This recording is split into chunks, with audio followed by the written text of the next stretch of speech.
Bonsoir à toutes et bonsoir à tous et merci d'être venus si nombreux. Mais tout compte fait, on le dit à chaque fois quand on est à Blois, on dit merci d'être venus si nombreux, mais on ne devrait plus s'étonner d'avoir autant de monde dans chacune des conférences et dans chacun des endroits où se déroulent les débats, parce que c'est la grande vertu de cette manifestation que je suis depuis 26 ans maintenant, que de faire se déplacer des gens qui ont soif de savoir et de connaissance.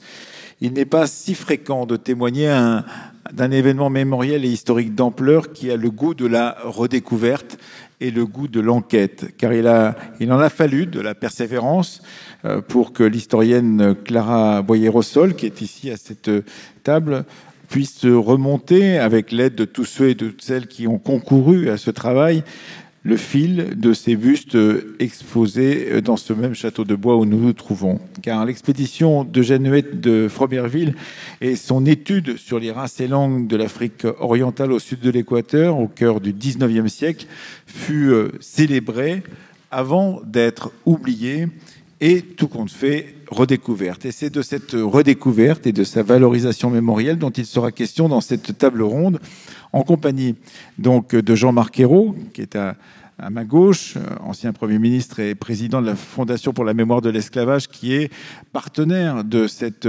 exposition que nous avons au-dessus de nos têtes. Clara Boyer-Rossol, qui est ici, qui est chercheur au Centre international de recherche sur les esclavages et les post-esclavages.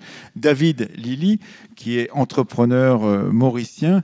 Et Doris Lily, qui vit en France, qui est infirmière et qui est descendante de ces Lily dont on va parler au milieu de cette discussion. Alors, je voudrais d'abord commencer avec vous, Clara Boyer-Rossol. Je vous ai présenté presque comme une sorte de Sherlock Holmes, remontant le fil d'une enquête difficile à mener. Ça n'est pas tout à fait cela. Évidemment, c'est le travail de l'historien que de faire des enquêtes à partir des sources qui lui sont fournies.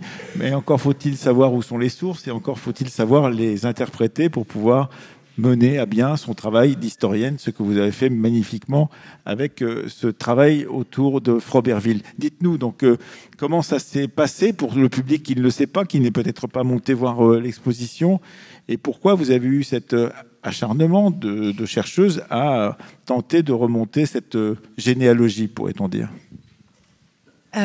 Oui, donc d'abord je voudrais préciser que je suis historienne de l'Afrique, spécialisée traité des esclavages dans le sud-ouest de l'océan Indien. J'ai fait ma thèse sur les Makua, en fait la diaspora mozambicaine issue de la traité de l'esclavage à Madagascar.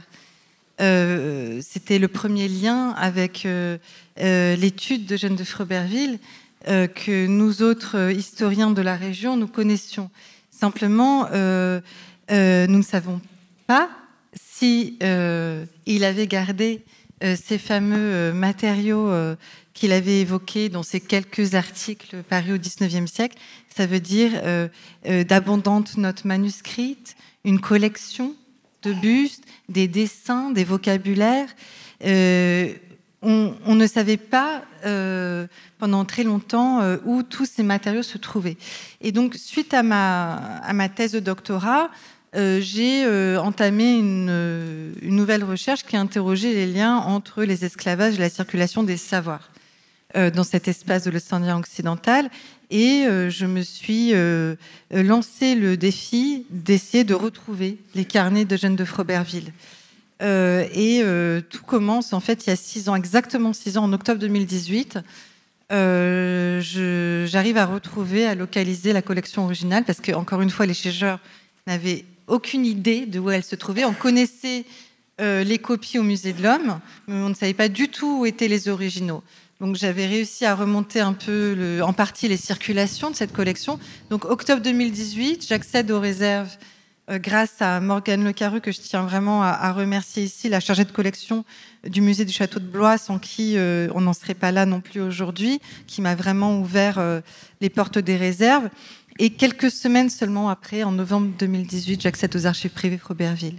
Et voilà, et durant toutes ces années, donc ces 6 ans de travail de recherche, j'arrive, en me basant sur ces archives privées, à reconstituer l'histoire de cette collection et des individus eux-mêmes. Alors, Jean-Marc Ayrault, vous qui savez ce qu'il en est justement de cette histoire de l'esclavage en tant que président de la Fondation pour la mémoire de l'esclavage, il n'y a pas tant d'histoires semblable à celle-ci. Et il n'y a pas non plus tant d'émotions, pourrait-on dire, à partager autour de cette question. Absolument, absolument. On a peu de traces, enfin, il n'y a pas de témoignages, il n'y a pas d'écrits. L'histoire des personnes mises en esclavage, des personnes esclavisées, on la connaît par les maîtres, en fait. L'histoire de la colonisation, de ceux qui ont été les exploiteurs, ceux qui ont commis ce crime contre l'humanité. Mais des noms, on en a peu ou quasiment pas. Et là, il y a quelque chose d'exceptionnel, on peut dire d'historique. Et d'ailleurs, moi, je voudrais vous citer, si vous permettez, Madame Lily, Madame Doris Lily, parce que votre citation, de mémoire, je l'évoque, elle est dans l'exposition, et vous dites « Désormais, nous connaîtrons le visage de nos ancêtres ». Et c'est extrêmement rare, et cette espérance d'avoir un jour des traces, d'avoir des souvenirs, d'avoir un héritage, de savoir d'où l'on vient, où nos ancêtres sont nés, quelle a été leur vie, quelle a été leur souffrance, quelle a été leur lutte, leurs espoirs, c'est quelque chose qui est une exigence, une attente profonde. Et donc, vous, par vos travaux, madame, vous avez en quelque sorte réparé quelque chose. Et il y a un moment de grande émotion tout à l'heure, quand vous nous avez présenté la délégation des descendants de Lily, mais nous allons en dire un peu plus sur Lily, sur la famille Lily, mais qui sont les descendants de ces personnes qui ont vécu, non pas en esclavage, mais qui étaient, comment dire, promises à l'esclavage par la traite illégale et qui sont restés toute leur vie, jusqu'à la fin de leur vie, à Maurice, comme travailleurs forcés, on peut dire, même s'ils n'avaient pas le statut d'esclave. Et vous les avez accueillis, ces descendants qui sont venus découvrir cette exposition et le visage de leurs ancêtres. C'est un moment exceptionnel, c'est un moment d'une intense émotion. Donc je voudrais vraiment vous saluer, vous, mesdames, messieurs, avec vos enfants, vos petits-enfants qui vous avez accompagnés aujourd'hui.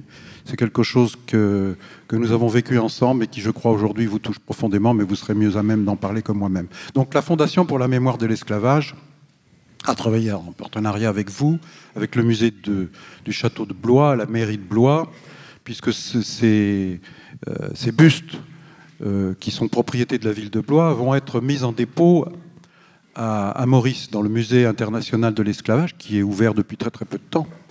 Et donc, cette prêt, en quelque sorte, mais qui durera, est attendu avec beaucoup d'espoir et de bonheur par les gens de Maurice. Donc ça aussi, c'est un signe, un signal qui est donné, que j'appellerais aussi un signal de réparation, parce qu'on parle beaucoup de réparation. Il y a une attente mondiale de réparation par rapport à ce qu'a été l'esclavage et la colonisation pendant 2 siècles avec l'esclavage.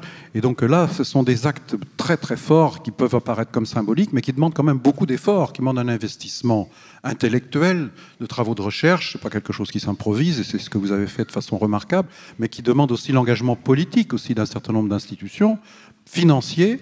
C'est le cas de la ville de Blois, du musée, mais la Fondation pour la mémoire de l'esclavage donc a voulu parrainer cet événement. On y reviendra peut-être. Et je voudrais citer un autre parrainage qui arrive au même moment. C'est le parrainage du film Ni chaîne ni maître, que peut-être certains d'entre vous ont vu, qui est actuellement dans les salles, dont le réalisateur s'appelle Simon Moutaïrou, et qui raconte aussi une histoire dont on parle peu, c'est-à-dire les révoltes de personnes mises en esclavage, de personnes esclavisées qui n'ont jamais accepté leur mise en servitude et qui se sont révoltées au sein de la plantation, avec évidemment des répercussions terribles souvent pour eux, des mutilations, des exécutions, et puis aussi des fuites dans ce qu'on appelle le marronnage, c'est-à-dire la résistance dans constituant une contre-société.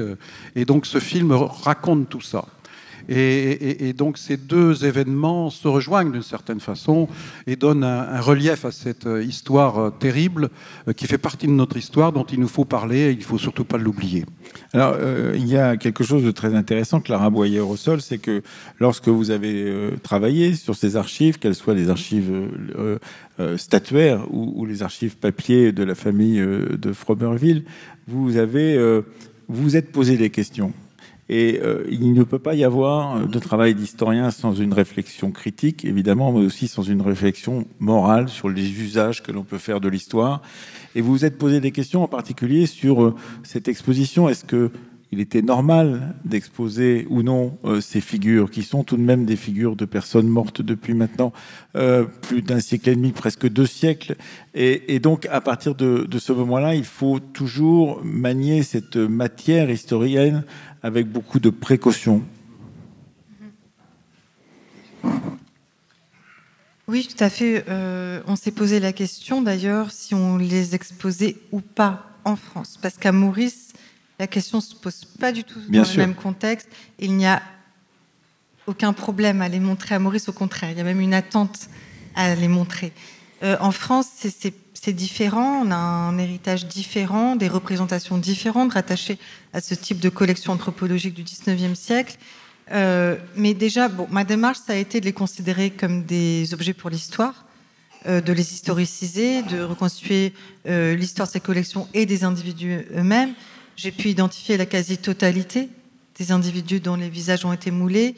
Donc j'ai pu identifier formellement 56 sur 58 individus, ce qui est un résultat assez extraordinaire, mais que je dois bien sûr à la richesse des archives Robertville aussi et à des années de recherche.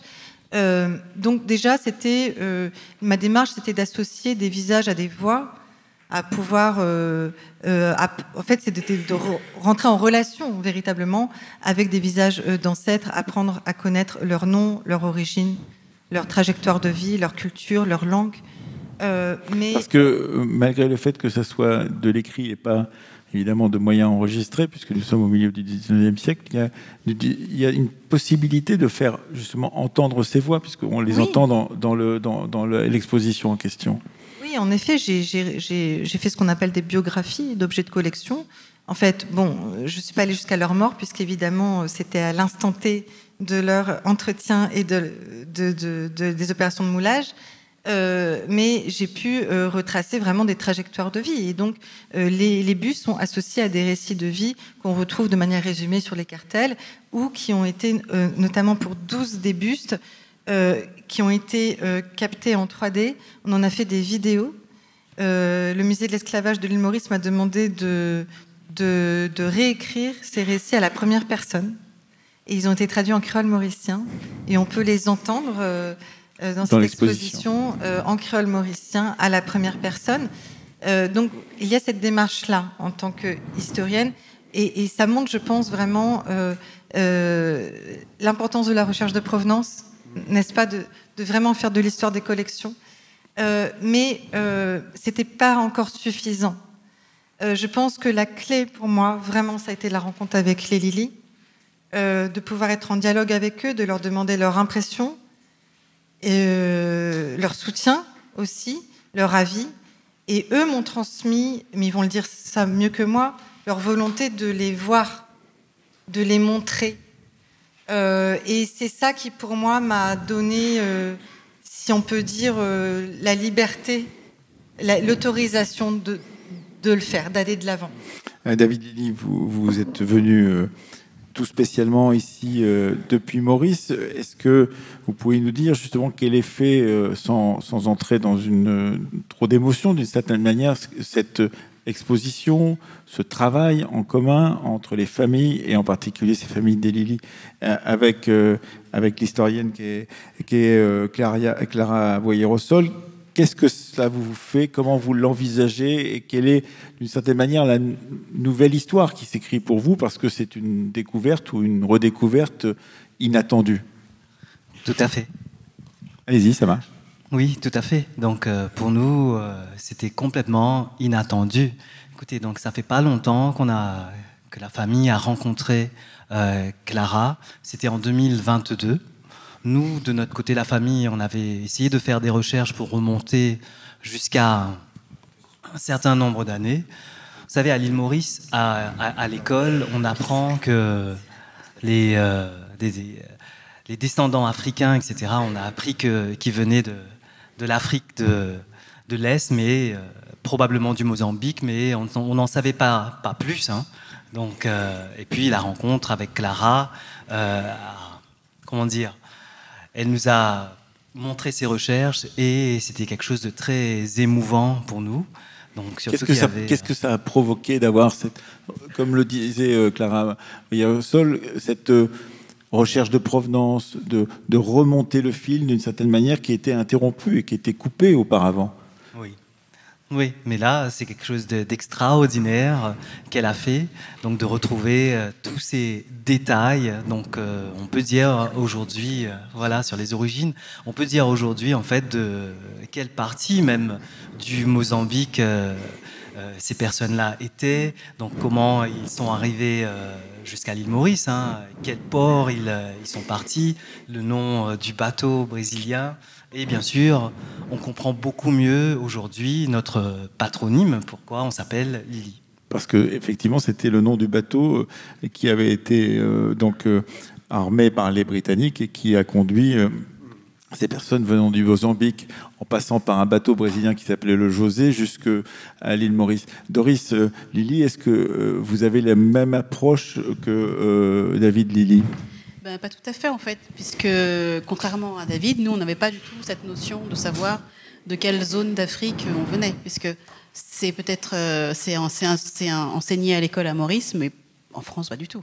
Parce que vous vivez en France. Voilà, donc mes parents ont immigré en France, j'étais toute petite, j'avais 2 ans, donc j'ai fait toute ma scolarité ici, donc l'esclavage on en parle très très peu dans les livres d'histoire, et de savoir que notre histoire particulière à nous venaient du Mozambique, que nos ancêtres venaient de là, comment ils sont arrivés à Maurice.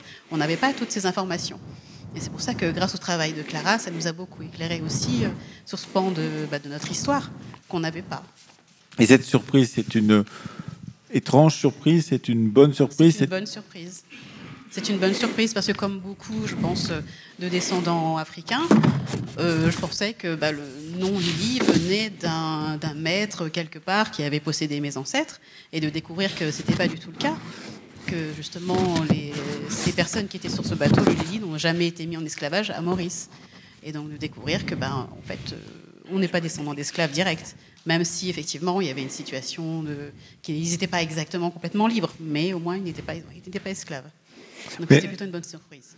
Clara Boyer-Rossol, vous vouliez rajouter quelque chose, parce que cette expédition du Lily, c'est une expédition en soi, comme il y a beaucoup d'expéditions hasardeuses en Méditerranée, en Atlantique ou dans l'océan Indien qui se déroulent à cette même période, mais il fallait recouper l'ensemble des documents pour pouvoir comprendre comment ces Mozambicains étaient arrivés à l'île Maurice par divers moyens qui n'étaient pas tout à fait faciles, puisqu'il y a eu certains d'entre elles qui sont morts pendant ce moment-là.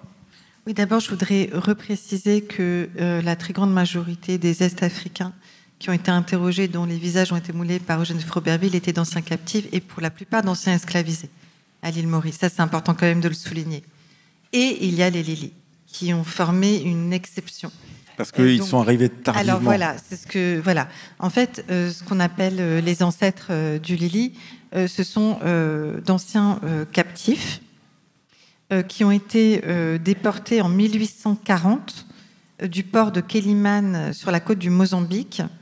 Initialement, ils ont été embarqués de force dans un navire brésilien qui se dirigeait vers Rio de Janeiro, puisque la traite illégale des esclaves en direction du Brésil a perduré, vous savez, longtemps.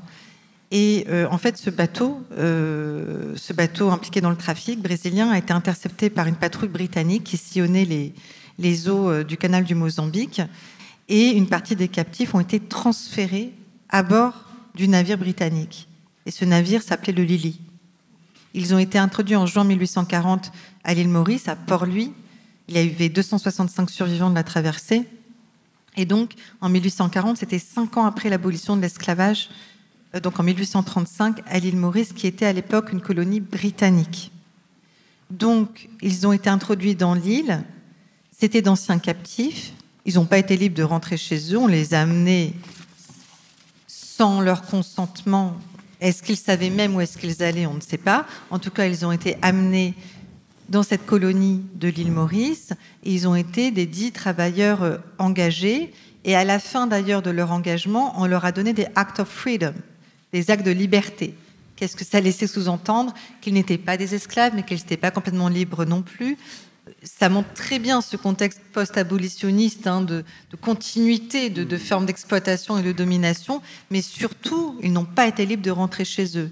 Car en effet, quelques années après, même l'enquête d'Eugène de Froberville, en 1850, donc 10 ans après leur introduction dans l'île, certains, et dont certains qui ont été moulés, notamment Dieck et Padecchio, son frère, on retrouve dans les archives mauriciennes des pétitions. Ils demandaient de rentrer à Kéliman, d'où ils avaient été déportés au Mozambique, aux autorités britanniques qui les en ont empêchés. Et c'est ainsi qu'ils ont connu une forme d'enracinement forcé, on peut dire, à l'île Maurice, mais qu'ils sont devenus les ancêtres de Mauriciens et de Français, car cette histoire ne concerne pas seulement des Mauriciens, mais des Français aussi. Et cela, effectivement, je parlais d'enquête presque policière d'une certaine manière, c'est aussi une façon de dire que l'histoire est vivante, c'est-à-dire elle vient jusqu'à nous. Et tout compte fait, beaucoup de contemporains des Lili n'auront jamais le visage de leur ancêtre.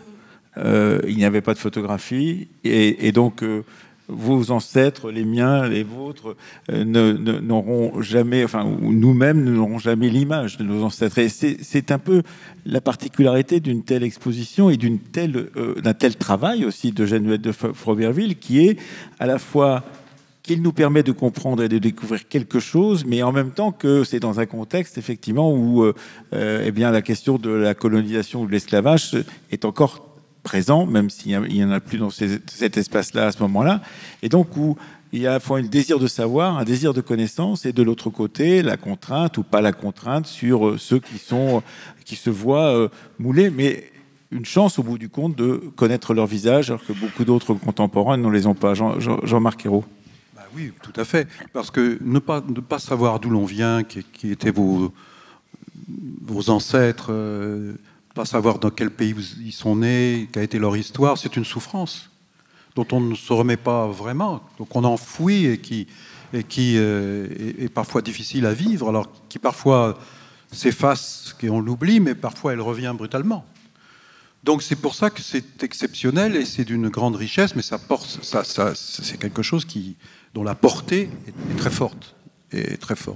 Il y a deux jeunes choses que je voudrais aussi signaler, c'est que là, on est dans l'océan Indien, on est à Maurice, à côté de l'île de la Réunion aujourd'hui, l'ancienne île Bourbon, pas loin de Madagascar. C'est pour rappeler aussi que la traite et l'esclavage n'ont pas eu lieu seulement dans les territoires atlantiques, et notamment dans les Caraïbes, mais aussi dans l'océan Indien. Et très souvent, on parle de la traite transatlantique, du commerce triangulaire, on oublie cette partie, et ceux qui aujourd'hui habitent à La Réunion ou à Maurice sont très très attentifs à cette dimension-là, qu'il faut aussi prendre en compte. Et donc je crois que c'est un événement majeur ce qui est en train de se dérouler là. Je crois qu'on ne mesure pas encore complètement les conséquences quand ces bustes vont arriver à Maurice, mais ça va être un grand événement. Le musée d'histoire, du musée international de l'esclavage de Maurice, il est très récent, il a 2-3 ans maximum. Donc c'est aussi un pays qui veut prendre son histoire à bras-le-corps. Donc on est dans un dialogue aussi intercontinental entre un pays qui a pratiqué la traite et l'esclavage, mais des pays qui en ont été les victimes, et donc on va avancer ensemble. Le but, c'est pas de régler des comptes, c'est quand même faire un travail de réconciliation, mais basé sur la justice. Et la justice, c'est d'abord de dire la vérité. Et la vérité, elle est historique. Dans vos travaux comme chercheurs ou chercheuses sont fondamentaux. Et je voulais juste aussi signaler que la Fondation pour la mémoire de l'esclavage a lancé un travail d'inventaire de l'état de la recherche sur ces questions, qui est en cours et qui sera publié l'année prochaine, et qui portera sur les périodes de l'esclavage et de post-esclavage. Et vous avez raison de bien mentionner le post-esclavagisme, parce que la France s'est pris à 2 fois pour abolir l'esclavage, d'abord en 1794 avec la Révolution française, puis Napoléon l'a rétabli. Il a fallu attendre 1848, mais on peut penser qu'après 1848, il n'y a plus de problème. Mais les problèmes vont demeurer, ce sera sous une autre forme. Et en quelque sorte, ce que vos ancêtres, les Lili, ont vécu, ils n'étaient pas esclaves, mais ils étaient travailleurs forcés, comme je l'ai dit tout à l'heure. Et dans les territoires français des anciennes colonies, l'esclavage a été aboli, mais après, il y a eu ce qu'on appelait l'engagisme. Et comme il y avait des besoins de main-d'œuvre, on a proposé des contrats à des personnes qui venaient parfois d'Asie, souvent d'Asie d'ailleurs, majoritairement d'Inde, de Chine, et qui étaient exploitées, dont les conditions étaient difficiles, qui n'étaient pas esclavisés, mais qui étaient... et donc ça a duré. Et donc faire un travail de recherche sur toutes ces questions, c'est encore une fois un travail de justice à l'égard de toutes ces personnes qui en ont subi les conséquences, car il ne faut pas oublier que la colonisation va se poursuivre sans esclavage pendant des générations, mais avec le travail forcé, puis plus tard le statut de l'indigénat, enfin c'est tout ça l'histoire. Donc cette histoire, elle est relativement connue, mais pas assez connue, et donc c'est notre histoire, et surtout c'est une histoire commune que nous avons besoin de partager. Donc l'état de la recherche va nous aider sans doute à avancer ensemble. On voit, Doris Lily, que quand on fait comme moi, on porte un regard rétrospectif sur des années de travail d'historiens et d'historiennes que j'ai interrogés sur leur travail. Je me souviens très bien qu'à un moment arrive au milieu des années 90 l'idée qu'il peut y avoir des descendants d'esclaves et qu'on peut se réclamer comme descendants d'esclaves. Et je me souviens que dans les cours, mais aussi dans les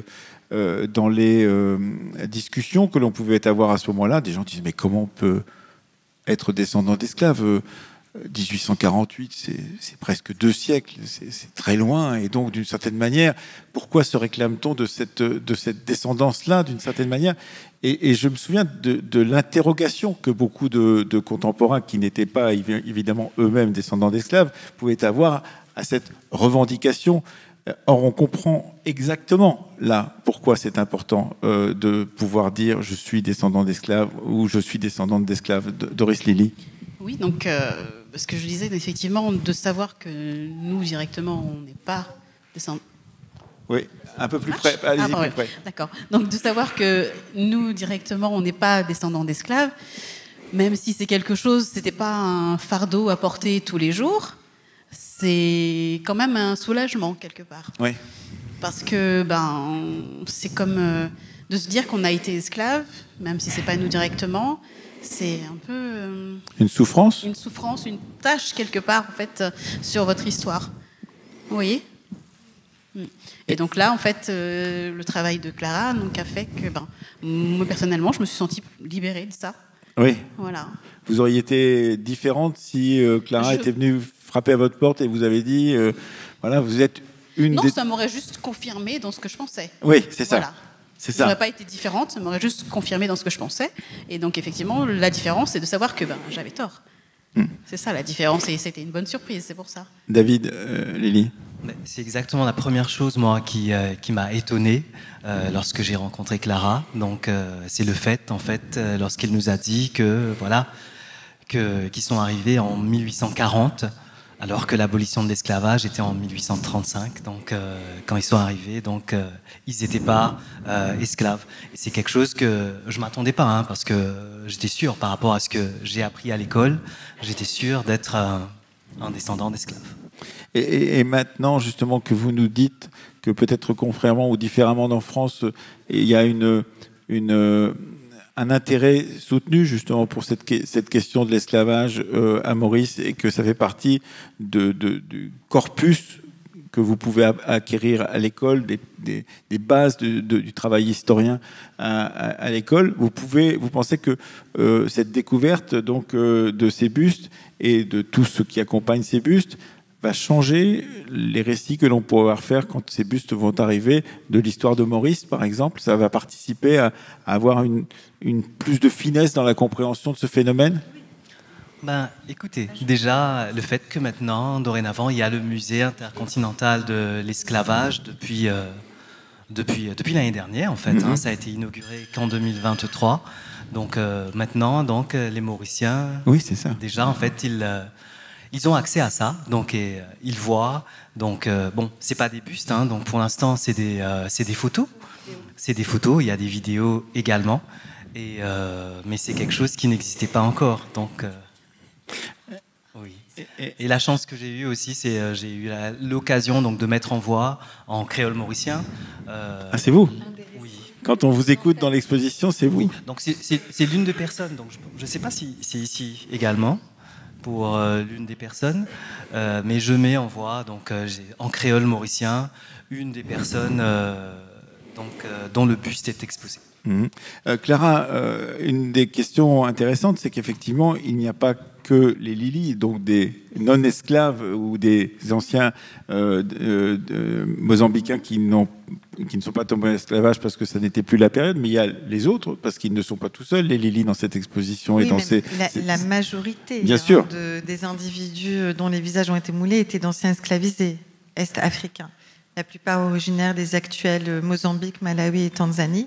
Mais donc la majorité était quand même d'anciens esclavisés africains. Les Lili ont tout de même formé un important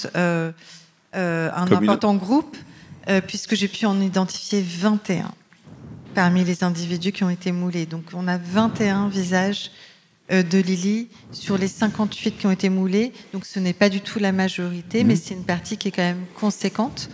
Mais effectivement, la majorité étaient d'anciens esclavisés. Alors, la plupart ont été déportés dans le contexte de la traite illégale des esclaves entre les années 1810 et 1830, donc des côtes des actuels Mozambique et Tanzanie, vers l'île Maurice. Et en très grande majorité, c'est dit Mozambique, ces anciens captifs est-africains ont été déportés pour mettre en valeur les plantations sucrières. À l'île Maurice. C'était la plupart des dits esclaves de plantation. Alors pas que, il y en avait certains domestiques en ville notamment, mais la majorité, et d'ailleurs la très grande majorité étaient des hommes. La très grande majorité étaient des hommes. Il n'y a qu'une femme dans les... Alors il y a qu'une femme, qui est d'ailleurs une Élie, il n'y a qu'une femme représentée dans cette collection, et la seule aussi que j'ai pu identifier parmi les informateurs de Jeanne de Froberville à l'île Maurice. Il faut savoir que sur 300 à 350 anciens captifs est-africains interrogés à Bourbon et surtout à l'île Maurice par Eugène de Froberville entre 1845 et 1847, j'en ai identifié 140, dont 135 à l'île Maurice. Et dans ces 135, il y a seulement une femme, et c'est une Lili. Donc c'est pour montrer un petit peu la démographie aussi de ces populations serviles est-africaines, donc essentiellement masculines, exploitées donc encore une fois pour les champs de canne à sucre. Ce que je voulais aussi dire très humblement, c'est que ce travail n'est pas parfait, puisque je suis dépendante des sources historiques et que Jeanne de Froberville s'intéressait surtout à leur origine. Donc on a beaucoup de données sur leur région d'origine, leur culture d'origine, leur langue. J'ai pu reconstituer en partie leur trajectoire de vie, mais j'ai très peu de choses sur leur mise en esclavage à Maurice, sur leur expérience servile. J'ai pu faire quand même des déductions, savoir plus ou moins qu'ils ont pu être exploités, notamment dans des champs de canne à sucre, dans telle et telle région de l'île. J'ai pu déduire qu'ils avaient été mis en esclavage parfois pendant 10, 20, 30 ans. Donc il y a quand même des choses qui ont été possibles de reconstituer, mais enfin, je n'ai pas vraiment pu retracer vraiment les témoignages de leur expérience servile, et je le regrette, parce qu'encore une fois, comme le disait Monsieur Hérault, on a très peu de choses émanant des esclavisés eux-mêmes. Surtout, alors bon, là, l'île Maurice était une colonie anglaise à partir de 1810, mais avant elle était française. Il faut souligner que jusqu'à présent, on n'a quasiment aucun récit de vie d'anciens esclavisés africains pour les colonies françaises. On n'en a aucun, quasiment. Mais j'ai pu reconstituer quelques trajectoires de vie d'esclavisés mozambicains interrogés par Jeanne de Froberville à Bourbon en 1845.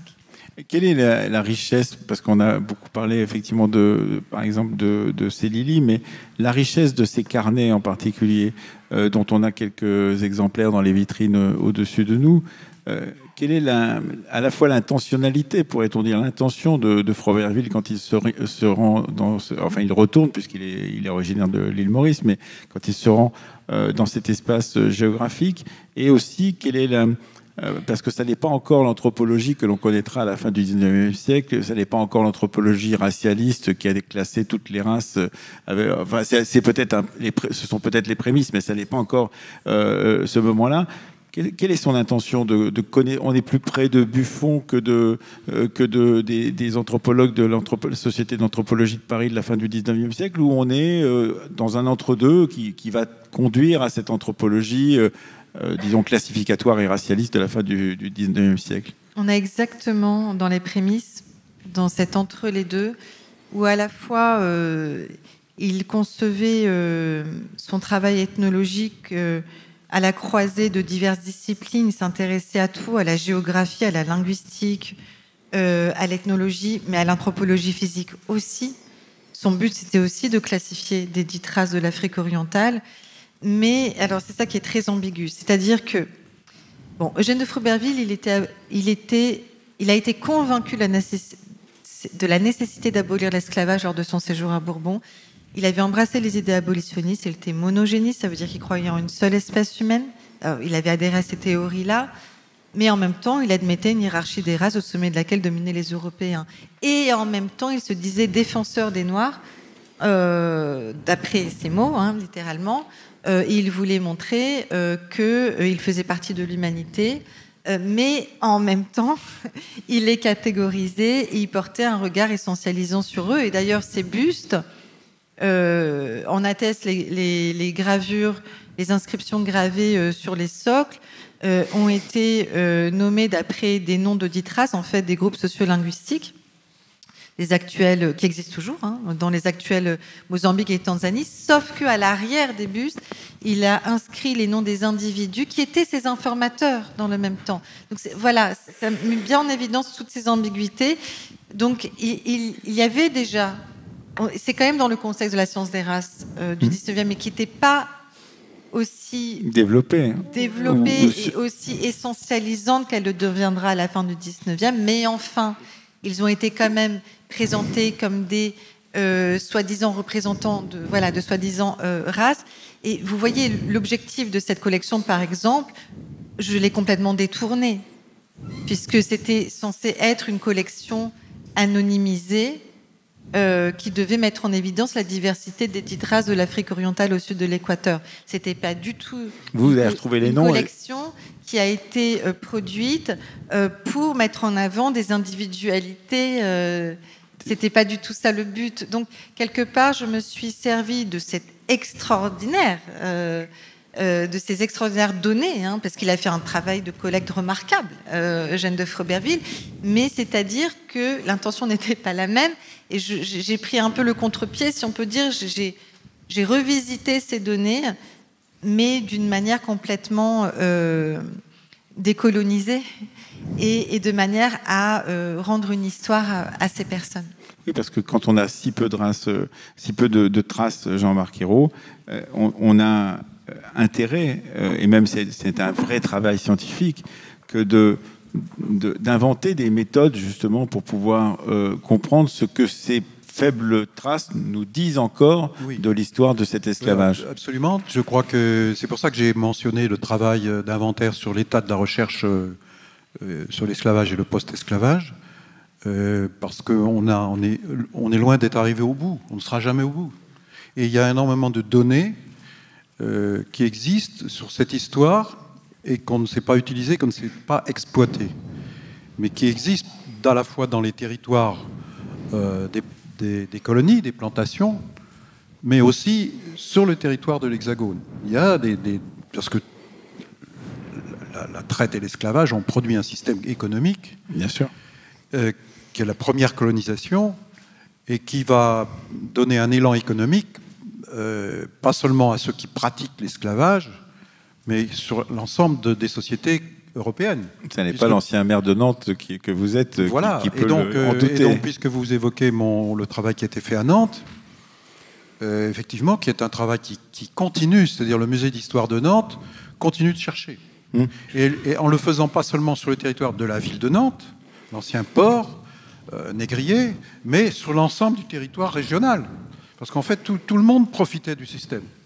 Il fallait fabriquer des bateaux, il fallait fabriquer des indiennes, du tissu, il fallait fabriquer des armes, etc. Enfin, quand on va chercher... Des petits châteaux à une trentaine de kilomètres. Et donc, il y a des associations locales, d'ailleurs, qui font un travail de découverte, qui vont voir dans les registres d'état civil, qui voient des choses, qui sont extrêmement intéressantes. Donc tout ça va enrichir la connaissance. Et il y a un but aussi qui est essentiel. Est-ce que vous avez eu raison de mentionner l'ambiguïté de Froberville, qui n'avait pas la même intention que nous, même s'il était sincère dans les travaux de recherche qu'il faisait, toutes les auditions qu'il a pu faire, qui sont quand même assez extraordinaires. Ah oui. Et puis je pense que lui-même, il aura progressé dans le respect des personnes issues de cette histoire. C'est-à-dire, même si évidemment il n'avait pas les mêmes codes que nous aujourd'hui, je pense que vis-à-vis des personnes africaines, il a sans doute révisé son jugement, même s'il était dans une famille de colons, de planteurs, d'esclavagistes. Donc c'est assez intéressant. Mais donc c'est ce qui l'a permis par ses travaux, même si ce n'était pas son intention première, c'est que par les travaux que vous avez faits, Madame Russell, c'est que nous redonnons à ces personnes une dignité. Et ça, c'est fondamental. C'est fondamental par principe, mais c'est fondamental pour les descendants de ces personnes, de leur donner une dignité, une histoire, une existence qui n'est pas seulement c'était des esclaves. Oui, et donc c'est pour ça que dans les travaux que nous avons fait ensemble avec vous pour la médiation et la préparation de cette exposition, nous avons été très très attentifs, la Fondation pour la mémoire d'esclavage avec vous, aux mots employés. Et donc vous l'avez dit à plusieurs reprises, des personnes esclavisées. C'est-à-dire, ce n'est pas les personnes qui ont choisi d'être esclaves. Ce n'est pas leur statut. On les a mis en esclavage. Donc c'est important de rappeler qu'il y a eu cet acte-là et cette décision de faire cette mise en esclavage. Et puis, il y a une manière de présenter les personnes, enfin les bustes, de façon respectueuse. Et c'est, je crois, tout le talent des scénographes qui fait que cette exposition... On a l'impression de rencontrer des personnes et on a envie de les respecter. Et puis là, le travail de médiation qui est fait en direction des écoles, qu'il faut faire avec beaucoup de pédagogie, de sensibilité et d'émotion, parce que derrière, il y a des histoires humaines qui sont souvent terribles, quoi. Et je pense que vous l'avez dit tout à l'heure, vous avez dit, au fond, on est content de ne pas être des descendants d'esclaves. Et donc vous imaginez... Pourquoi, pendant des années et des années, dans certains territoires des anciennes colonies, on n'a plus parlé de l'esclavage. C'était vrai dans les Antilles françaises, on n'en parlait pas, parce que on n'était pas fiers. Et puis maintenant, il y a les revendications des origines. Mais là, on voit les difficultés, car en Guyane, comme en Martinique, en Guadeloupe, on ne va pas pouvoir faire comme vous avez fait en retrouvant le nom des ancêtres. Là, vous avez les noms des ancêtres. Que ce soit les familles de Lili ou que ce soit ceux qui étaient esclaves, en situation d'esclavage. Mais dans les territoires que je viens d'évoquer, en fait, à partir de l'abolition de l'esclavage en 1848, l'administration coloniale va donner aux anciens esclaves un nom qu'ils n'avaient pas. Ils n'avaient pas de nom. Et ils n'ont aucun souvenir de leur origine. Alors même si, dans leur résistance, ils ont conservé des traditions orales ou la culture vaudou, par exemple, a été une manière de préserver un héritage dont ils ne savaient pas forcément d'où il venait, mais en tout cas qui a traversé le temps, mais il n'avait pas de nom. Et donc le nom qui reste, c'est le nom que l'administration coloniale a donné. Donc vous imaginez un peu ce que ça représente comme poids. Donc il faut absolument contribuer à faire ce travail, qui est, encore une fois, un travail de réparation, qui est un travail de respect et de dignité. Et je crois que cette question de la dignité est une question fondamentale. On sait combien dans d'autres espaces géographiques anciennement colonisés, ces questions de revendication, de reconnaissance ou de connaissance du passé et de la famille dont on est issu peuvent, à un moment ou à un autre, surgir comme une sorte d'envie de colère ou d'envie non pas de vengeance, mais d'en savoir plus par une sorte de violence naturelle qui se dit, mais voilà, ça n'est pas normal ce qui est arrivé à mes ancêtres. Là, est-ce qu'il y a une dimension d'apaisement, en tout cas pour vous et pour des ancêtres qui n'étaient pas des esclaves, mais plutôt des travailleurs forcés, David Lily, qu'il y a une sorte d'apaisement justement à savoir qu'on a mis un visage, peut-être pas un nom pour tous, mais pour certains ou certaines, et que à partir de ce moment-là, il y a une sorte de pacte beaucoup plus apaisé. Oui. Donc, c'est une sorte d'apaisement, de soulagement mais en même temps très très content de pouvoir voir ces visages. Donc il y a aussi une sorte de fierté, hein. Donc parce que voilà, donc je pense que c'est pas donné à tout le monde de pouvoir le visage de ses ancêtres. Exactement. Donc parce que là on remonte quand même très très loin. Oui, Doris, Lily. Oui, je disais effectivement, c'est une fierté, oui, de pouvoir aujourd'hui retrouver ses ancêtres et de pouvoir mettre, sans pouvoir mettre un nom sur quelqu'un de particulier, mais de savoir à peu près leur histoire. Et puis, comme vous disiez, leur accorder le respect et la dignité qu'ils méritent, que peut-être ils n'ont pas eu à l'époque. Et donc aujourd'hui, avec le recul, savoir de connaître leur expérience, leur vécu, comment ils sont arrivés là, c'est très important, oui. Clara Rossol, est-ce que vous avez justement, dans ce long travail, partant de la côte est de l'Afrique, comme vous nous l'avez expliqué, pour votre thèse, découvrant cette collection, travaillant à la faire connaître au public, est-ce que vous avez changé d'approche en tant qu'historienne? C'est-à-dire, est-ce que vous avez été confirmé dans vos propres intuitions de départ? Est-ce que vous avez, par ces documents que vous avez trouvés, affiné la recherche que vous pouviez mener sur cette période et sur cet espace géographique? Et d'une certaine manière, est-ce que cette découverte de sources nouvelles que vous avez accomplie a changé votre destin d'historien?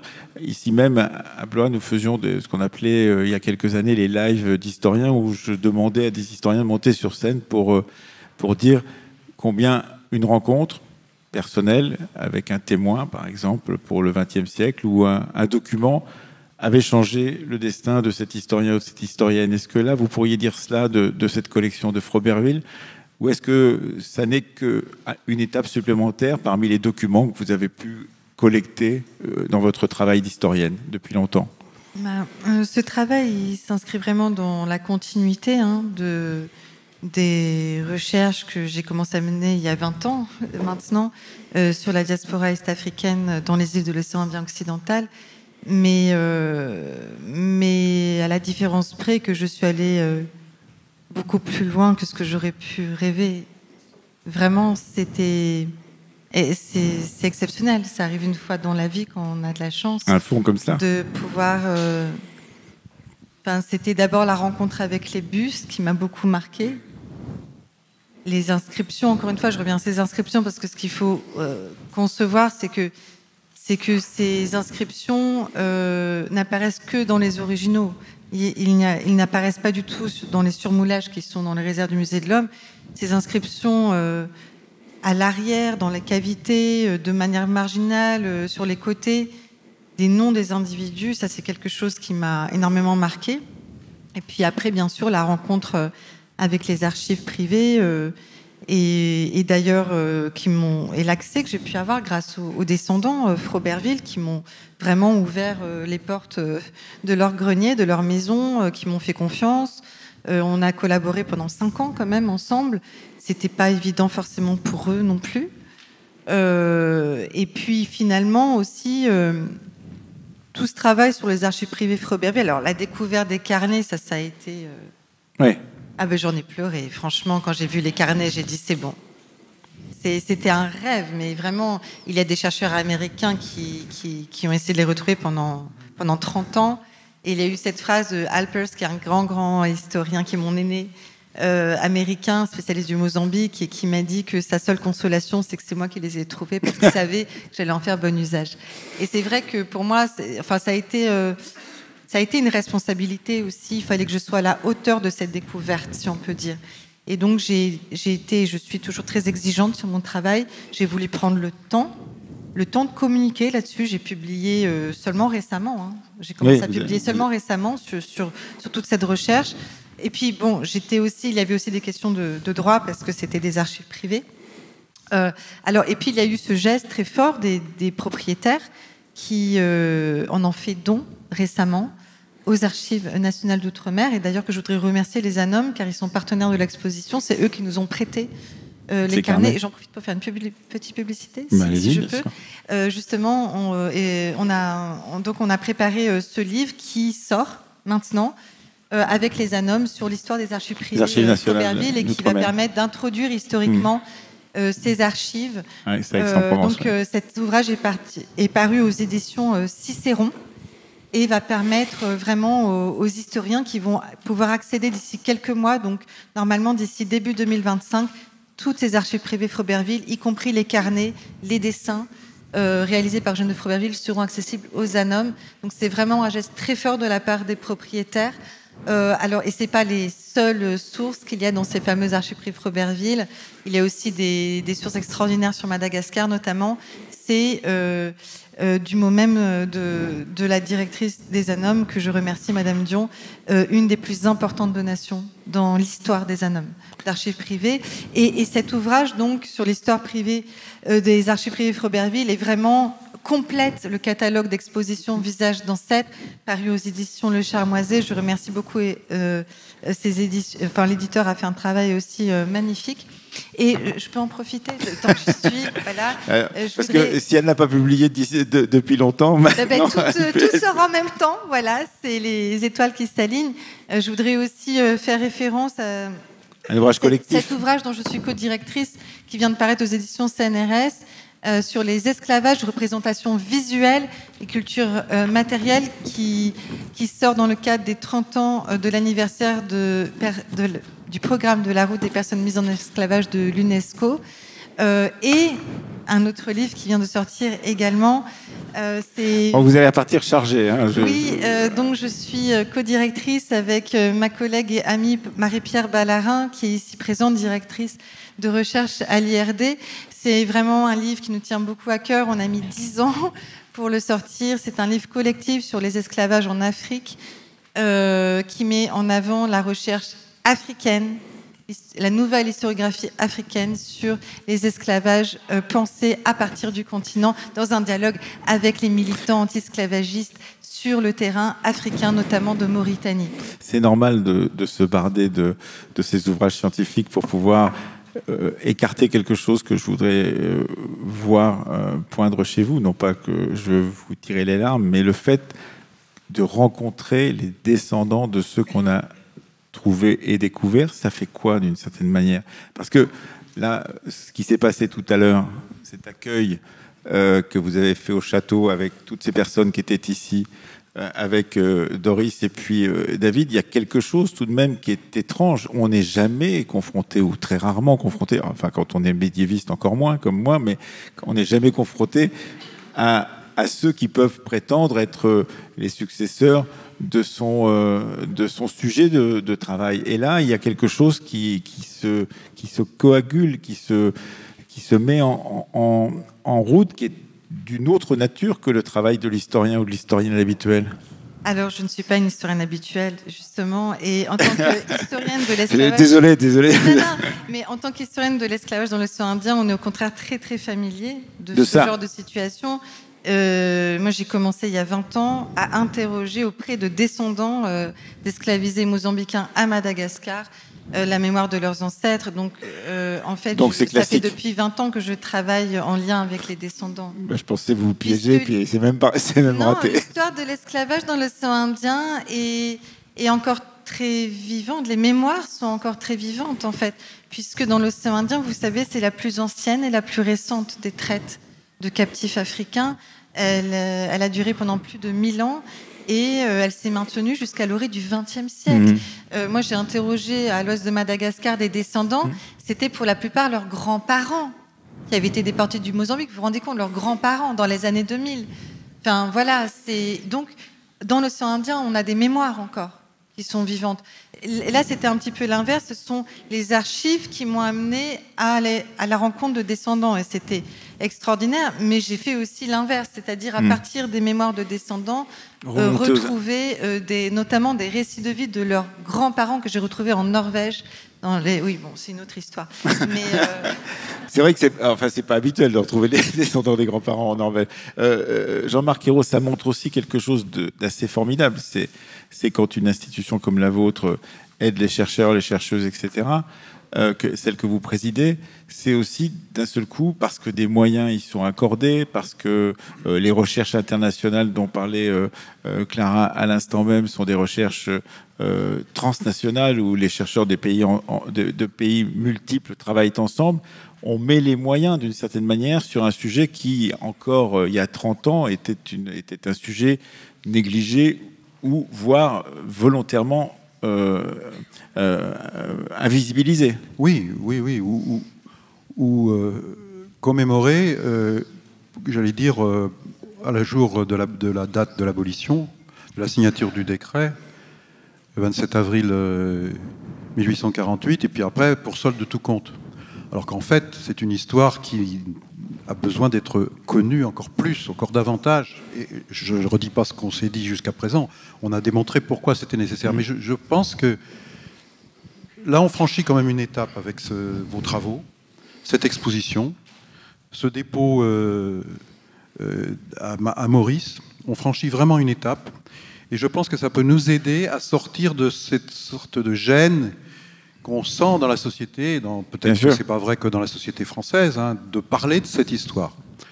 Il y a ceux même qui vont plus loin, qui disent arrêtez de nous embêter avec ça, c'est du passé, d'accord, c'était terrible, mais on passe à autre chose, et qui nous disent vous faites de la repentance. Notre fondation n'a pas du tout cet objectif de la repentance. On ne cherche pas à culpabiliser qui que ce soit, mais on cherche à faire un travail de vérité et de justice, et qui est une contribution à une vraie réparation et donc aussi à une réconciliation, parce que vous-même vous évoquiez les colères possibles de cette injustice que des descendants découvriraient, qu'ils auraient méconnu, et en se disant mais qu'est-ce qu'on nous a fait? Donc je pense que la compréhension des mécanismes qui ont conduit à mettre en place la traite, le système colonial basé avec l'esclavage, je pense que c'est une libération pour tout le monde. C'est-à-dire c'est une libération pour les peuples qui ont été les victimes, mais c'est vrai aussi pour les pays qui ont été à l'initiative de ça. Donc on n'est pas, ni vous ni moi ne sommes responsables de ce qui a été fait avant nous. Mais notre responsabilité aujourd'hui, c'est pas de porter ça, mais c'est de travailler à cette connaissance et à cette vérité. Et je crois que c'est utile à nous tous, de vaincre une forme d'ignorance. Vous voyez, l'année prochaine, ça sera le 200e anniversaire des ordonnances royales. Charles X, qui a fait payer à Haïti son indépendance. Cette première république noire qui a conquis sa liberté contre Napoléon, qui voulait rétablir l'esclavage, au prix de batailles qui ont été dites très dures, mais qui ont gagné leur liberté et leur indépendance avec Toussaint Louverture, cette grande figure, etc. Eh bien, nous, notre fondation, nous souhaitons parler l'année prochaine de cette ordonnance royale de Charles X, qui a 200 ans maintenant, parce qu'en fait, c'est une dette qui a été payée par Haïti à la France jusque dans les années 1950. Et donc, je ne dis pas que ça explique tous les problèmes que Haïti rencontre aujourd'hui, mais quand on imagine les sommes colossales que Haïti a même emprunté, a réemprunté pour pouvoir rembourser sa dette et qu'on ne touche pas à son indépendance, ça a joué un rôle dans l'histoire d'Haïti. Ça explique pas tout, hein. Ça ne va pas justifier pour autant la corruption, les dérives, le rôle qu'ont joué aussi les États-Unis lors de leur part. Mais je veux dire, moi, ce qui me frappe, c'est quand je parle de cette dette que la France a fait payer à Haïti, je rencontre une ignorance absolument incroyable parce que cette histoire n'est pas enseignée dans les programmes scolaires. Donc il faut que ça soit enseigné et expliqué. Non pas pour chercher à expliquer, à culpabiliser, mais à comprendre. Et à comprendre parfois ce qui se passe aujourd'hui. Et comprendre ce qui se passe aujourd'hui, c'est nous aider à mieux traiter les problèmes d'aujourd'hui. C'est pas de les occulter, de les mettre sous le boisseau, c'est de les régler. Et on ne peut pas les régler sans une approche qui soit une approche fraternelle, une approche de réconciliation entre des peuples qui ont une histoire commune, mais aussi qui, par certains côtés, est une histoire tragique. Et donc j'espère que là, on aura contribué à faire un grand pas en avant. Je suis même convaincu que grâce notamment à vos travaux et votre histoire, tout ce que vous avez raconté, c'est formidable, quoi. J'imagine votre émotion en tant que chercheur. Mais bien sûr, l'émotion, c'est surtout vous, la famille des Lili, qui nous l'avez transmise aujourd'hui. Donc, pour ça, d'être présent aujourd'hui, je crois qu'on peut vous dire un très, très grand merci. Merci, effectivement. Est-ce que certaines et certains d'entre vous ont envie de poursuivre la discussion avec nos invités de ce soir et leur poser des questions, des précisions, demander justement la particularité de cette enquête autour d'Eugène de Froberville. Bien sûr, bien sûr. Bien sûr. Prenez la parole. Le micro est dans la salle et il attend votre voix.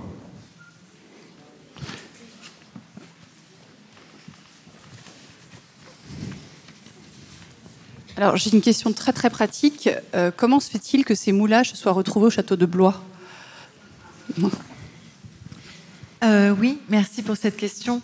En fait, Eugène de Froberville avait gardé toute sa vie durant sa collection, ses bustes au sein de ses collections privées, dans son château de la Pigeonnière à Chailles, qui se situe à quelques kilomètres seulement de Blois.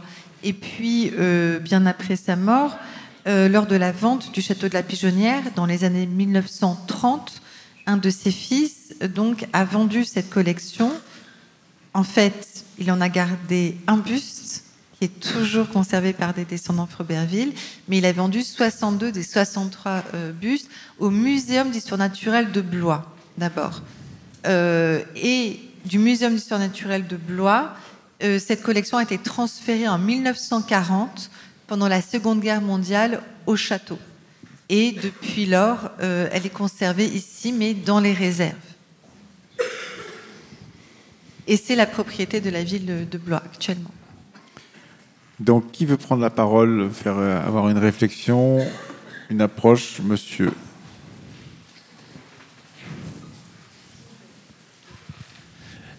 Je voulais vous demander si l'état civil permet à Maurice de relier les personnes identifiées sur les bustes à nos contemporains de façon assez structurée, comme le font en général les Anglais ou les Français à cette époque du 19e déjà.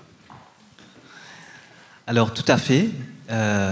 L'état civil à l'île Maurice, ils ont des données jusqu'à l'an 1810. Maintenant, il y a aussi d'autres archives, comme retrouvées dans les registres de baptême, etc. Et qu'on peut aller chercher même des années, d'autres années. Toutefois, le problème, c'est qu'à l'époque, c'était pas toutes les informations qui étaient enregistrées.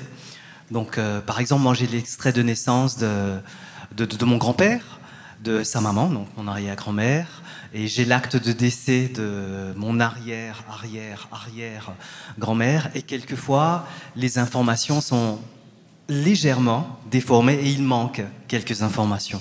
Donc, on a le nom, probablement, donc il nous manque encore 2 générations pour pouvoir remonter et connecter peut-être à une personne qui est arrivée à bord du Lily. Donc ça, c'est quelque chose qui, justement, cet événement-là, je pense que ça va nous booster pour pouvoir le faire à mon retour, et j'aurai l'aide peut-être un petit peu plus des autorités locales pour aller chercher dans d'autres archives. Merci pour la question. Oui, on est à 1 ou 2 générations. On ne sait pas encore. Ça dépend à quel âge a été déporté votre ancêtre. Mais on est à 1 ou 2 générations. On est très près d'approcher du but.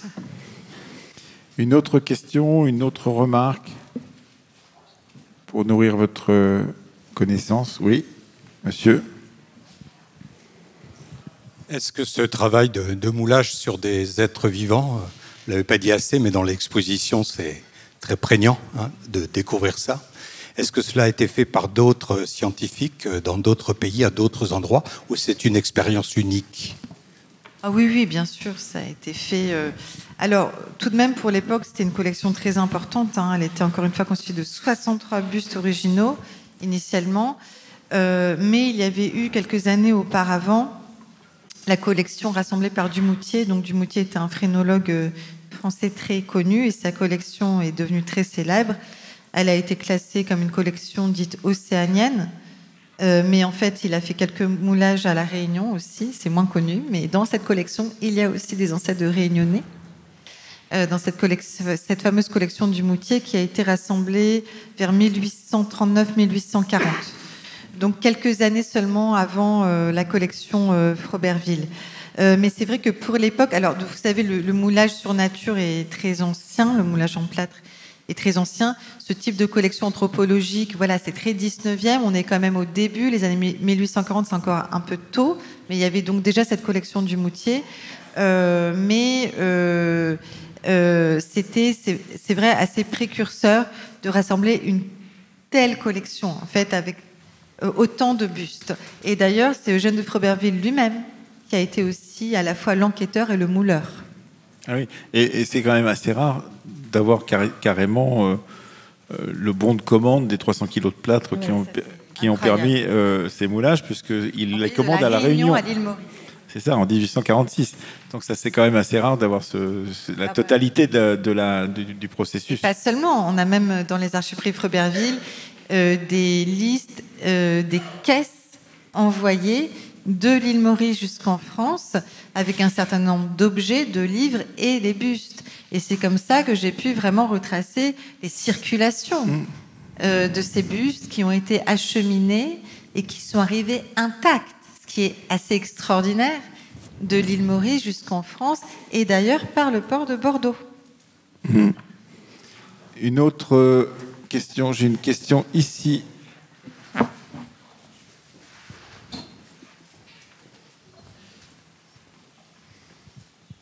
Bonjour, merci beaucoup pour ce travail magnifique et qui est très inspirant.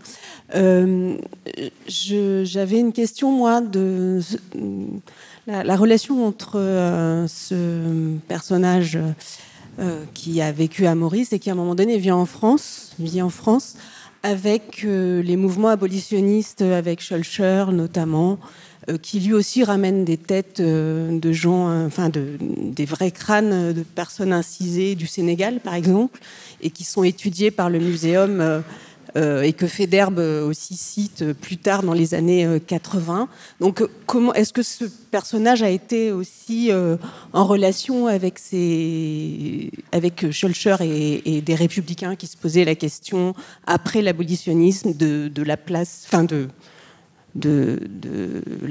la question des races, en fait. Comment lui, il pouvait se situer dans ce courant scientifique, en fait. Alors Eugène de Froberville, il avait préparé en amont cette enquête et même la conception de cette collection, puisqu'il proposait dès les débuts des années 1840 à la Société de géographie. Il était lui-même membre de la Société ethnologique de Paris, Société de géographie, il était correspondant au Muséum de Paris, il était vraiment inséré dans les grandes sociétés savantes de l'époque, dans les grands cercles intellectuels et mondains de Paris. Donc il propose à la Société de géographie, au début des années 1840, de mener cette étude sur les dites races et langues de l'Afrique orientale. Mais il savait d'avance qu'il allait mener cette étude aux îles Mascareignes et pas en Afrique. En fait, il profitait d'un voyage qu'il faisait pour toute autre raison, pour des raisons en fait financières, pour récupérer du capital à l'île Maurice, pour mener cette étude. Mais effectivement, c'était vraiment en plein contexte abolitionniste français et qui était une période en fait très ambiguë aussi, puisque et lui-même a tout à fait adhéré à cette idéologie abolitionniste qui se disait donc humaniste, progressiste, bon, à certains égards bien sûr, mais aussi il y avait tout ce débat sur les dites races noires et blanches. Et en fait, ça s'est vraiment accompagné d'un développement de la science des races qui était aussi une manière de maintenir des formes de domination par une catégorisation hiérarchisante des dites races humaines. Donc, c'est très ambigu aussi comme période et comme contexte à la fois politique et scientifique. Et oui, juste vous avez évoqué, ça m'intéresse beaucoup parce que je travaille beaucoup aussi sur la question des restes humains. Et j'en profite pour dire que... Des restes humains, oui. Oui, des restes humains. Que justement... Alors, Eugène de Froberville était membre de la Société ethnologique de Paris, dès sa fondation en 1839. Et en fait, je me suis rendu compte, par la diversité des matériaux qu'il a récoltés au Mascareignes, donc il y avait des portraits dessinés, des vocabulaires, les bustes, etc., des mensurations aussi, que en fait il avait vraiment répondu aux critères dans des instructions pour les voyageurs de la Société ethnologique de Paris, paru en 1841, il me semble, et donc qui préconisait de rassembler tel et tel matériau pour la science, et notamment des crânes. Et il note dans ses archives, dans ses correspondances, qu'il avait eu l'intention de aussi collecter des crânes humains, mais il ne le fait pas. Il ne dit pas pourquoi, il ne le fait pas, mais en revanche, il va produire cette très importante collection de bustes anthropologiques. Une question, madame. Merci Clara, je tenais vraiment à vous remercier, je trouve que c'est un travail vraiment remarquable. Enfin, je parle en tant que mauricienne également et chercheur, puisque je pense qu'à l'île Maurice, enfin là j'ai quitté Maurice depuis longtemps maintenant, enfin ça fait un moment que je n'y suis pas retournée, mais je pense qu'il faut dire que l'histoire en tant que matière, elle n'est pas valorisée à l'école. Enfin, vous confirmerez. Hein. Enfin, je me souviens, j'ai fait toute ma scolarité à l'île Maurice et les matières qui sont valorisées, ce sont surtout les sciences, enfin tout ce qui tourne vers les métiers du futur. Et je trouve que ça doit venir d'ailleurs pour dire aux Mauriciens que voilà qu'il faut valoriser leur histoire. C'était une première chose. Et aussi une deuxième chose, c'est que je me retrouve aussi dedans. Enfin, je ne sais pas si j'ai des ancêtres esclavisés, mais c'est vrai que moi aussi, en tant que mauricienne, je ne sais pas grand-chose de mes ancêtres. Je suis aussi mauricienne de 3e, 4e génération, avec des ancêtres arrivés, un peu forcés d'être arrivés à Maurice. Et je pense que ça aussi, c'est important de mettre en avant cela, que dans ces populations insulaires, nos ancêtres, ils ont tous été forcés d'arriver quelque part, sans savoir. Enfin, mon grand-père, il m'a dit, j'ai pris le bateau de Chine et je suis arrivée sans savoir où j'allais. Et je pense que voilà, c'est aussi quelque chose. Enfin, vous avez du boulot. On pourra en reparler éventuellement. Je serais ravie d'en reparler avec vous, puisque je travaille aussi sur ces thématiques liées aux discriminations, à l'interculturel, à la diversité. Ce sont mes thématiques de recherche en sciences sociales. Enfin, on aura l'occasion d'en reparler, je suppose. Merci. Merci beaucoup pour cette remarque et cette question, madame.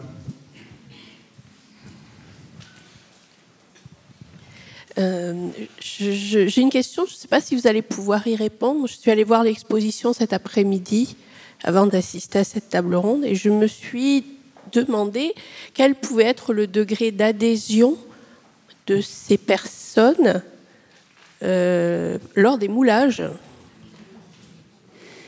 C'est une question qu'on aurait dû aborder, vous avez raison de la poser. Mais je ne sais pas si vous allez pouvoir répondre en fait. Alors, la question du consentement est tout à fait posée dans l'exposition. Elle est soulevée et on la retrouve également dans le catalogue d'exposition.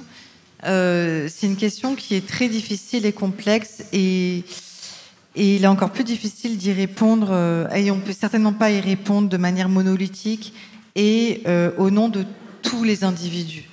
Je pense que chaque individu a eu sa propre expérience des opérations de moulage, sa propre relation avec l'enquêteur mouleur, sa propre expérience. Ce que j'ai pu reconstituer, déjà, c'est un contexte de domination.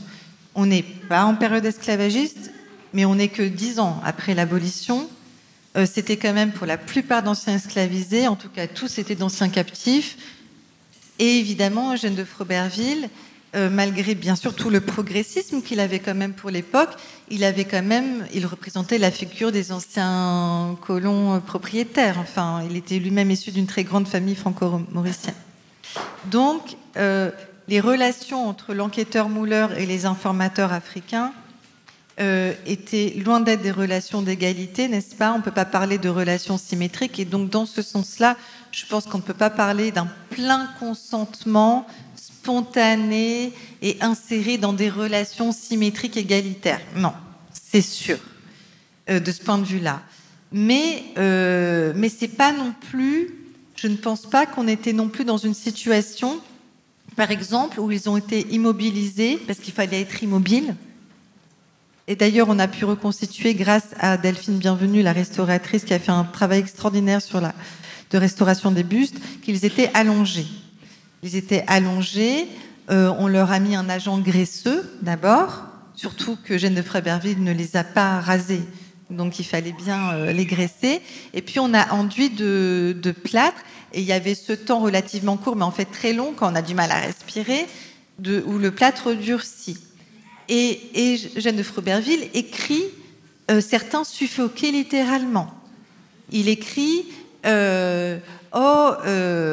alors là, de manière vraiment avec tous les préjugés raciaux de son temps, que d'ailleurs, le fait qu'ils ne rechignent pas trop lorsqu'ils se font arracher littéralement des touffes entières de cheveux des cils, qu'ils ne montrent pas de douleur apparente, cela montre la résistance des Africains. Voilà. Donc, pour vous dire toutes les ambiguïtés qu'il y a, parlons-en franchement. Surtout, il note qu'il a dû les persuader, parce que nombre d'entre eux, on ne sait pas combien exactement, pour être honnête, mais en tout cas, au moins une partie était très reluctant, ne voulait pas se laisser mouler.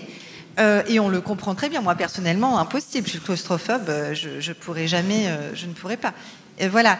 Donc, Eugène de Fréberville a usé de diverses stratégies de persuasion dans un contexte de domination. Pour autant, cela suppose aussi qu'ils n'ont pas été non plus probablement forcés physiquement, immobilisés de force. Vous voyez ? Donc c'est très ambigu, c'est très complexe, très difficile à répondre.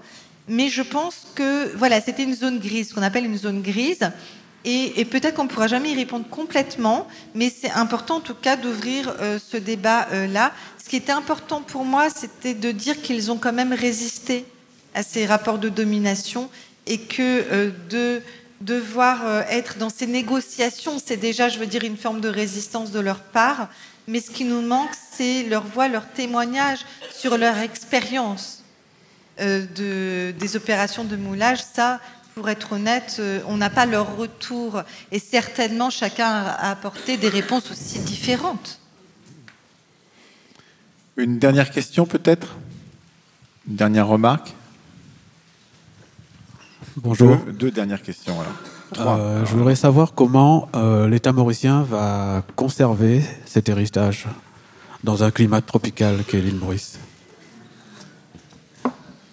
Et encore une question difficile. Alors, justement, il y a toute la question de la conservation de ces bustes qui sont, encore une fois, des bustes en plâtre, qui sont très fragiles. Et puis, ce ne sont pas que des objets, comme on a dit, il y a des restes organiques, il y a des cheveux, des cils qui ont été captés dans le plâtre. Ils ont symboliquement valeur de relique, même pour des descendants. Donc voilà, oui, les enjeux autour de la conservation sont importants. Donc justement, dans le cadre de ce partenariat entre le musée de Château de Blois et le musée de l'esclavage intercontinental de Port-Louis, il y a tout un ensemble de mesures et de critères très contraignants pour le musée de l'esclavage. Je voudrais rappeler que le musée de l'esclavage intercontinental à Port-Louis est un musée d'institution privée, mais qui dépend de fonds publics. Donc évidemment, c'est aussi une question gouvernementale, mais c'est quand même une institution privée. Enfin, je voudrais juste préciser cela. Et il est question de vitrines climatisées. Le transfert sera aussi, c'est très contraignant, faut dire ce qui est. Mais toutes les mesures, évidemment, seront prises pour le transfert des bustes que l'on attend, on l'espère, courant 2027, peut-être au mois d'août 2025, jusqu'à l'île Maurice. Une question devant de madame et une question de monsieur un peu plus loin. Allez-y. Je voulais demander si vous aviez pensé, vous les descendants de Lily et Clara ensemble, à la question des tests génétiques ou de recherche génétique, puisqu'on a des traces d'ADN dans les moulages et on vient d'évoquer les conditions de ces moulages qui sont terrifiantes.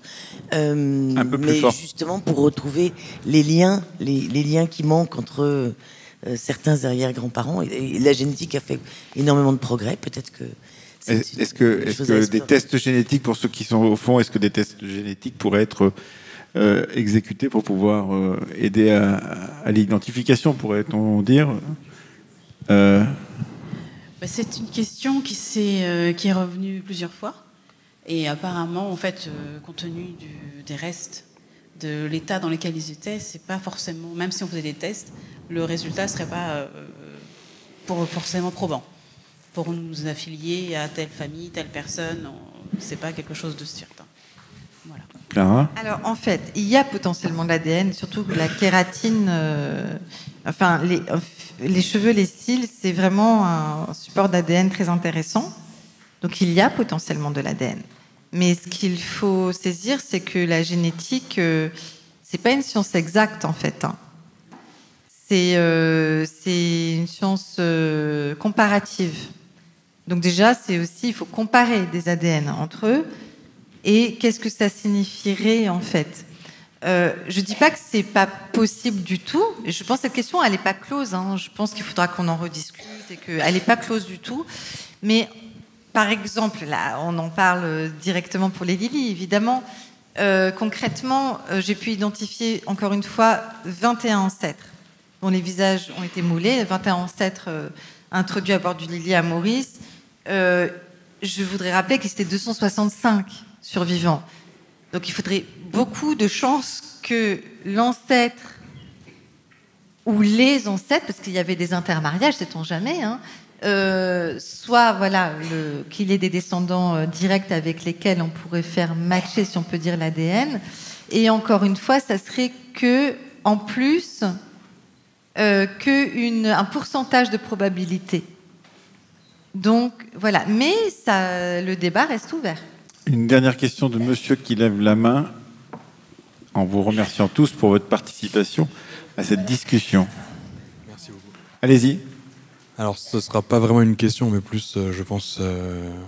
un peu plus fort. Ce ne sera pas vraiment une question, mais plus, du coup, une expression, je pense, de la famille, pour vous remercier, du coup, Clara, qui le sait déjà sur toutes les recherches qui ont été faites, et aussi, du coup, la Fondation des Mémoires de l'Esclavage et le Château de Blois et toutes les personnes qui ont été en rapport avec tout ça pour les recherches, tout ce qui a été mis en œuvre pour qu'on puisse rencontrer nos ancêtres, du coup, voir tous ces visages et tous ces témoignages. Voilà, donc merci beaucoup. Merci.